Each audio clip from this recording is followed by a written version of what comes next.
안녕하세요. 여러분의 꿈을 힘껏 응원하겠습니다. 강민경의 드림톡, 여러분의 꿈 서포터 강민경입니다. 고등학교 농구팀에서 방출당했던 마이클 조던. 4살 때까지 말을 하지 못해서 선생님들이 이 아이는 커서 나중에 훌륭한 사람이 될 수 없다고 예언했던 알버트 아인슈타인. 강한 꿈 앞에선, 그리고 강한 의지 앞에선 그 어떤 것도 여러분을 막을 수 없습니다. 이렇게 강한 원동력을 찾고 싶은 오늘의 주인공. 네, 안녕하세요, 혜연 양. 안녕하세요. 네, 지난 일주일 동안 어떻게 지냈어요? 일주일 동안 네. 시험 기간이라서 학교에서도 수업은 별로 안 하고 자습 시간이 많았어요. 자습 시간이 많았어요? 네. 자습 시간 동안 공부를 원 없이 했나요? 아니면 원 없이 잤나요?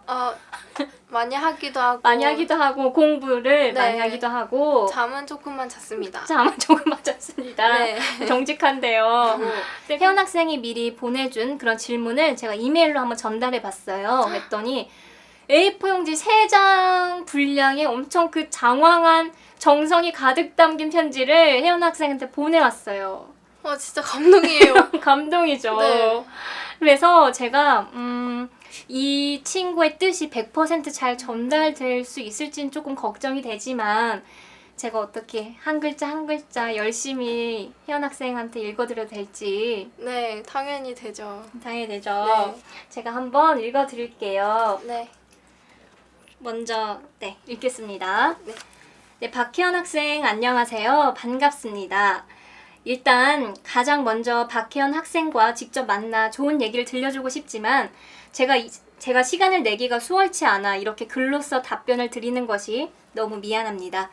저는 2007학년도 연세대학교 의과대학에 합격해서 2013년 졸업과 함께 의사 국가고시를 통과하고 현재 세브란스 병원 의사 인턴직으로 활동하고 있는 김강표라고 합니다. 제가 대학 생활을 하면서 보고 느낀 것, 그리고 현재 의사 생활을 하면서 느낀 것들을 정말 솔직하게 여러분께 알려드리려고 합니다. 공감이 안 가는 이야기가 아닌 실제 직업의 하나로서 의사라는 직업이 어떤 직업인가, 생활은 어떠한가를 많이 알게 되는 시간이었으면 좋겠습니다. 저는 솔직히 말해서 우리나라 청소년들에게 어떤 게 하고 싶니? 장래 희망이 뭐니? 라고 묻는 건 크게 의미가 없는 것 같아요.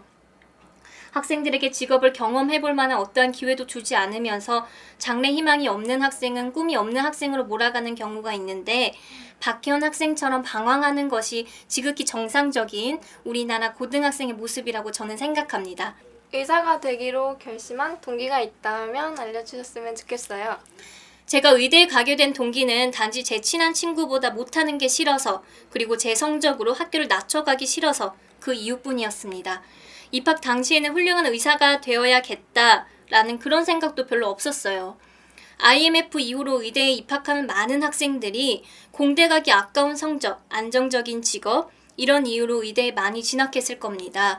그럼에도 불구하고 이런 생각을 가지고 의대에 입학한 많은 선배님들이 책임감을 가지고 환자를 보고 열심히 일하고 계십니다.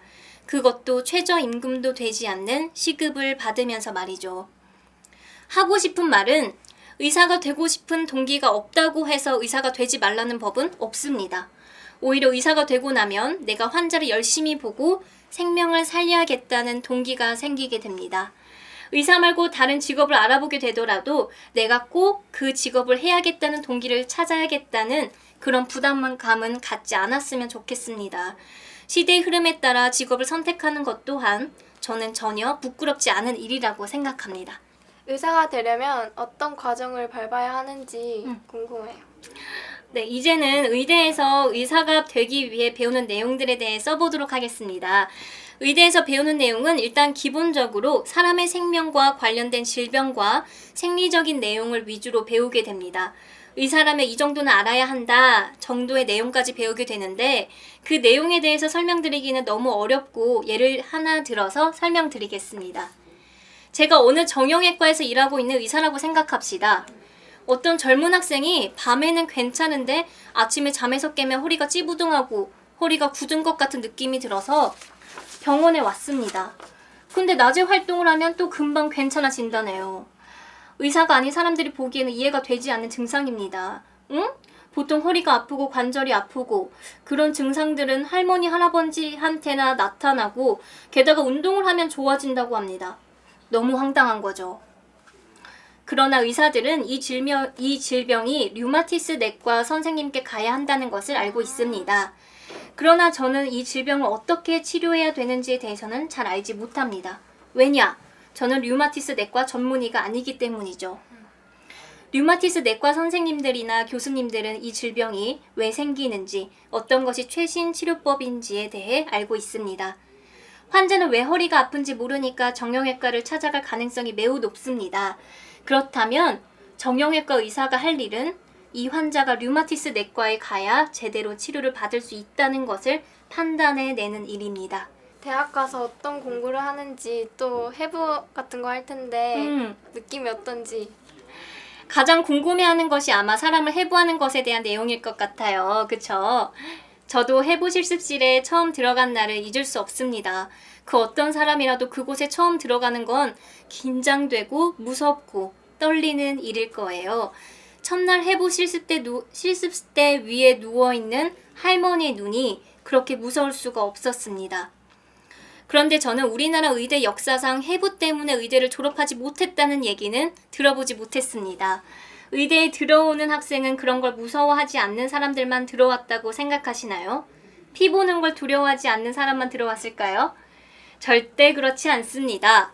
저처럼 눈이 무서우면 그냥 얼굴을 가리고 해부를 하면 됩니다. 학교마다 다르지만 우리 학교는 해부를 약 6개월의 기간에 걸쳐서 했습니다. 하루에 몇 시간씩 하게 되는데 정해진 시간마다 찾아야 하는 구조물들이 있어요. 이번 시간에는 어디 신경과 근육을 찾아서 확인을 받아야지만 집에 갈 수 있어요. 해부를 시작한 지 일주일만 지나면 그저 빨리 끝내고 방에 들어가서 공부해야겠다는 생각밖에 들지 않습니다. 만약 피 보는 게 무섭고 해부가 무서워서 의사가 되기를 고민한다면 그건 적절한 고민의 대상이 아니라고 단언코 말씀드릴 수 있습니다. 의사가 되려면 또 의사가 되고 나면 어떤 과정을 밟게 되는지. 사실 가족 중에 의사가 있지 않는 한 잘 알기 어려운 부분이라 좀 자세히 써보도록 하겠습니다. 네, 의대가 총 예과 2년, 본과 4년, 그렇게 해서 총 6년인가 봐요. 의대 혹은 다른 학부 졸업, 학부는 4년이고요. 그 졸업 후 의학 전문 대학원으로 4년 입학하는 게 첫 번째 단계라고 해요. 그리고 졸업과 함께 국가고시를 통과하면 의사 자격증이 나오고 비로소 의료 행위가 가능한 의사가 된다고 하네요. 네, 그 다음에 이제 인턴 1년이 있나 봐요. 인턴이 끝날 때 자신의 전공과를 정하게 됩니다. 그러니까 제 친구가 지금 인턴 1년인 것 같아요. 그리고 레지던트라고 있는데 전공의라고 하며 내과 레지던트, 외과 레지던트, 피부과 레지던트 등으로 불리게 되며 보통 거의 모든 과는 4년간의 레지던트 기간을 거치게 됩니다. 그 다음에 이제 레지던트 기간을 남자의 경우 군의관 3년을 보통 이 기간에 거치게 된다고 해요. 그리고 레지던트 기간이 끝나면 비로소 내과 전문의, 외과 전문의 등으로 전문의 자격이 생기게 되며 이 이후에는 선택적으로 펠로우는 임상 강사를 말하는데요. 펠로우 2년을 거치고 대학병원의 조교수, 부교수, 정교수 순을 밟게 됩니다. 너무 복잡하죠. 위에 써있는 과정은 의대를 졸업한 대다수의 사람들이 밟는 과정을 쓴 것이며 의사 자격증을 따고 나면 의료행위가 가능하므로 얼마든지 병원을 개원하는 것이 가능합니다. 자기 몸을 관리할 시간 같은 여가 시간이 있는지 궁금해요. 네, 의대생이 바쁘다고는 하지만 다른 과 학생들이 미래에 대해 고민하고 취업한다고 스펙 쌓는 일을 생각하면 의대만큼 속편한 과도 없습니다. 의대에 입학하면 다른 여느 과와 마찬가지로 정말 평소에 자기가 하고 싶었던 그 어떤 취미든 전문가가 될 정도로 배울 수 있는 시간과 여유가 됩니다. 네, 그렇다고 하네요. 또 항상 모든 수업을 같이 듣기 때문에 다른 대학생들은 가질 수 없는 많은 친구들을 얻게 되죠. 물론 이런 이유 때문에 결국 나중에 의대 사람밖에는 연락할 친구가 없게 되긴 합니다. 오히려 학생 때보다는 의사가 되고 난 뒤에 훨씬 시간이 모자랍니다.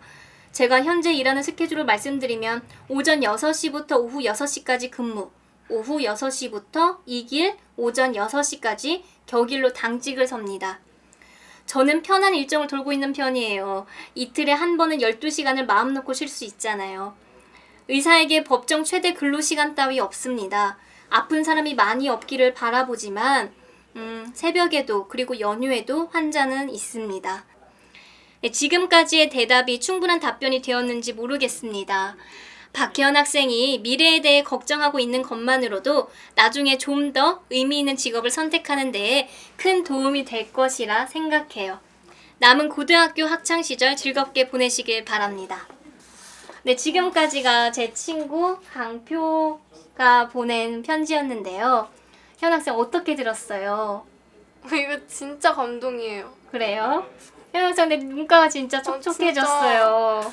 왜냐면 저는 모르는 사람인데 네. 막 그죠? 혜연 학생 괜찮아요? 어떡해.